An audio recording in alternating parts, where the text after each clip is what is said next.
What's going on, Blues? Welcome back to Life as an Evertonian. Blues, subscribe to the channel. If you haven't done so already, click that bell to turn on post notifications so you'll be notified every time we upload a video. This is our final summary of the 1-1 draw last night, Monday Night Football at the Stadium of Light against Sunderland. The Jordan Pickford derby, the Bradley Lowry derby. Really great occasion, really, for everything that both clubs have done for that foundation and that charity. And obviously, it was a special occasion as well for Jordan Pickford. And, we've almost like got a soft spot for Sunderland now. That's how I feel. And I think vice versa. With Sunderland, the Moyes tie and obviously Pickford and just the Bradley Lowry Foundation. And I've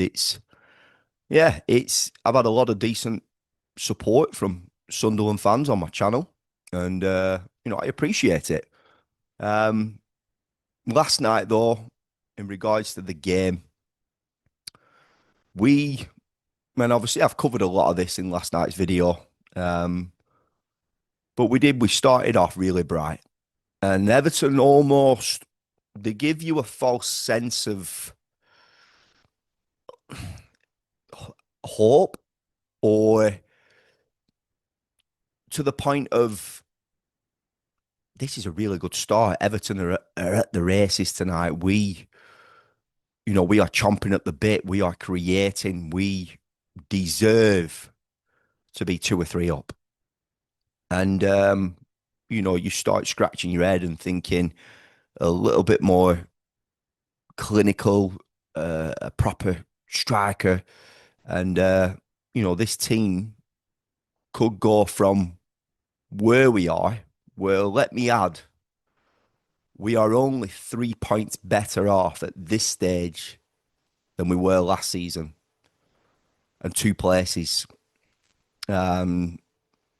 And that is alarming, because we feel with the signings that we made and the foundation that David Moyes came in with last season, that we were going to build on it. In footballing terms, it's improved. However, last night, it went backwards. And, I've heard a lot of Evertonians saying that we played really well in that first half. I felt like we only played really well for 25 minutes. And I think Sunderland found themselves getting in the game on the half hour. And they finished the half strong. I know they didn't create a lot of chances, but ball retention, winning the duels, picking up those loose balls, the game flipped, and Everton allowed it to happen. And that is concerning, from being in such a positive position in the game where you could see us getting that second goal. And then obviously when we saw the massive chance that Tieno Barry missed, it was almost like a bit of a lifeline for Sunderland, and they got behind them, and the fan base and the stadium, it uplifted. And I think the trajectory of the game just flipped, and Everton couldn't cope. And I said in my content last night, I could not wait to hear that final whistle. And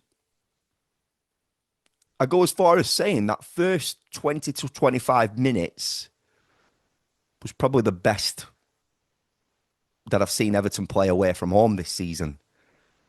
And then I would go as far as saying it was up there with how we played against Leeds United on the opening. So it is almost like 1 step forwards, 3 step back. We're only 3 points better off than we were last season at this stage. 2 places. And that was under Sean Dyche at that point. And the signings that we brought in, for us to to be chasing Tyler Dibling for as long as we have. And as long as we did, it felt like we were chasing him for ages, and that was our man. And the lad's done nothing. He's done a 45-minute cameo and a little bit of a integration into a League Cup game. And that is it. To see Dwight McNeil come on the right-hand side yesterday, a player who's been really frozen out under Moyes, yet we brought in this new prodigy, this new talent, this player who many senior pros hail and talk about as potentially like the next Glenn Hoddle. Not got a sniff. And for me, I'm a David Moyes advocate, but under the microscope right now, under Moyes, he is making poor in-game management decisions. And not only that, he's fielding a team where most of us were not agreeing with. I think Kieran Dewsbury-Hall, since he's had his 5 bookings and he was suspended, missing that, he's not come back the same player. We're not seeing enough from him in that number 10 role. He's just ticking the ball over when he gets it. For me, he doesn't look a number 10. He said his preferred favourite position is an 8, a box-to-box midfielder. He looks lost in that 10 role. We've been crying out to see Alcaraz in that 10 role. He got a tune out of Beto against Palace. Alcaraz came on that game and changed the dynamic of that game. The flow of the game changed when Alcaraz came on. We've been asking for Alcaraz to start in that 10 role. Well, I have personally. I know a lot of Evertonians have thought the same.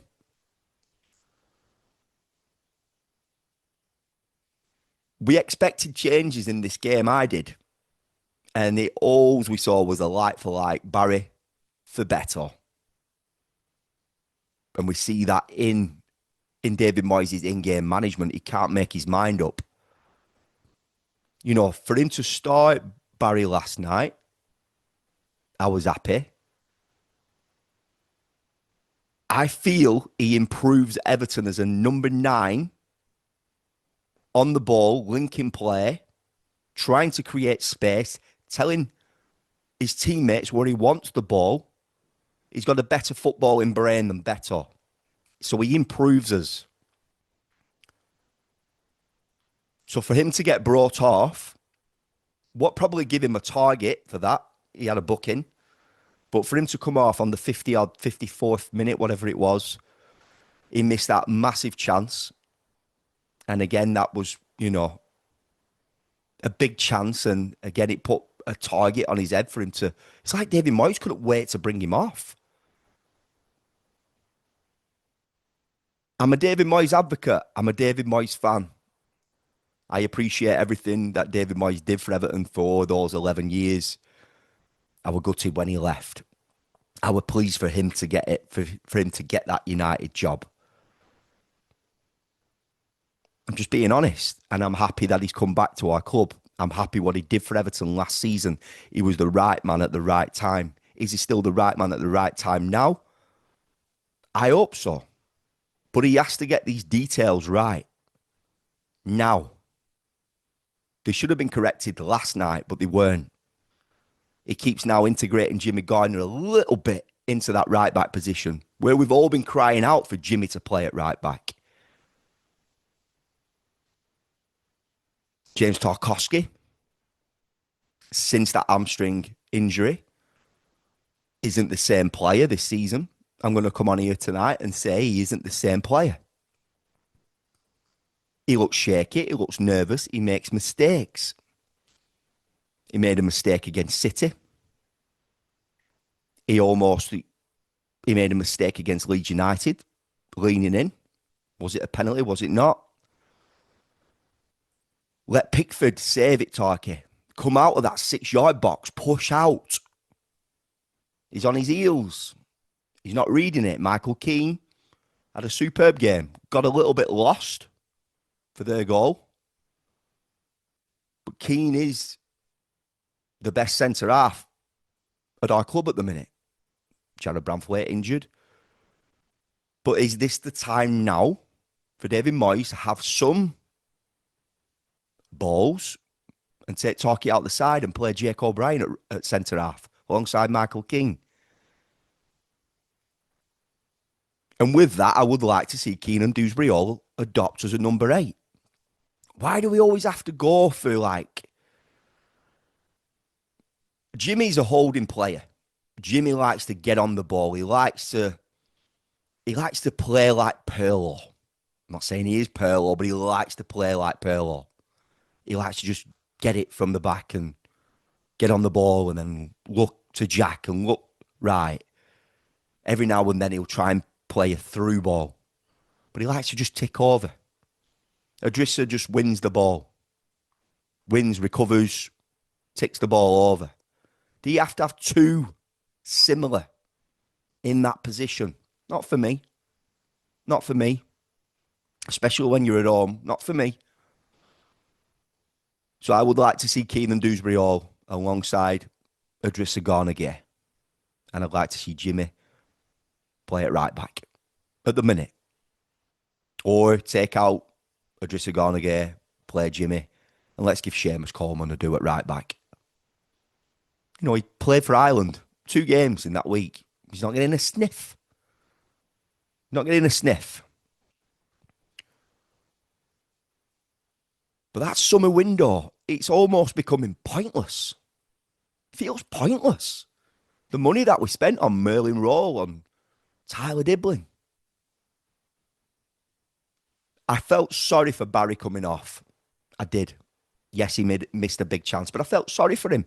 The lad looked dejected. He knew when he saw Beto tracksuit getting ripped off. He was shaking his head. Frustrated. You know, I don't fulfill you with confidence, does it? It doesn't.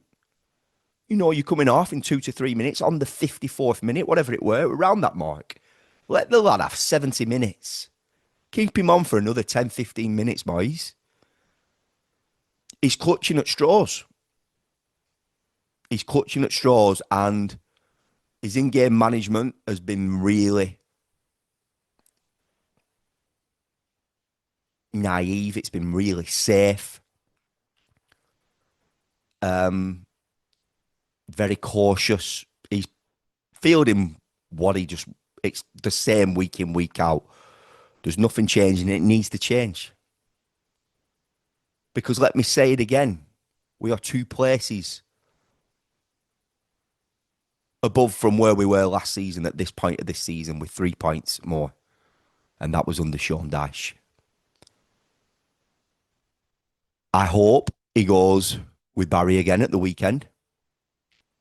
I hope we see Alcaraz as a number 10. You know, we don't know the extent of the injury. I heard it was cramp with NJ. But to me, it looked like he got a knock on the bone on the ankle.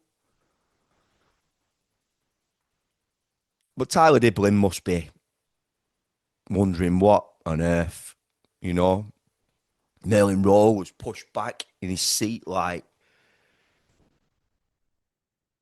annoyed.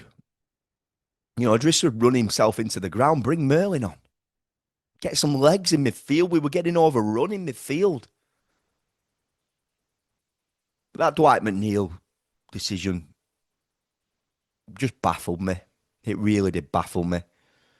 I think Dwight has only done well on that right-hand side once.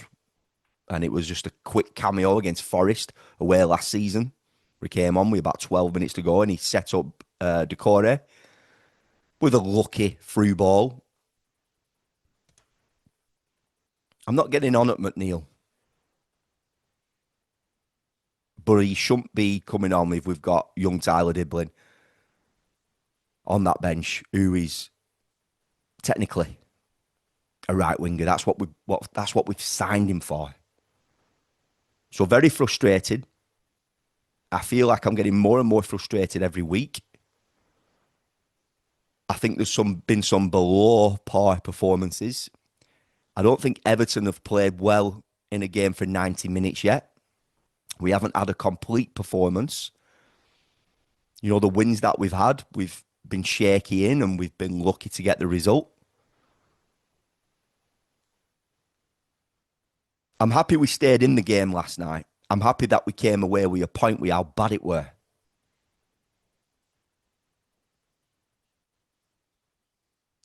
And that's all I'll take from last night's draw.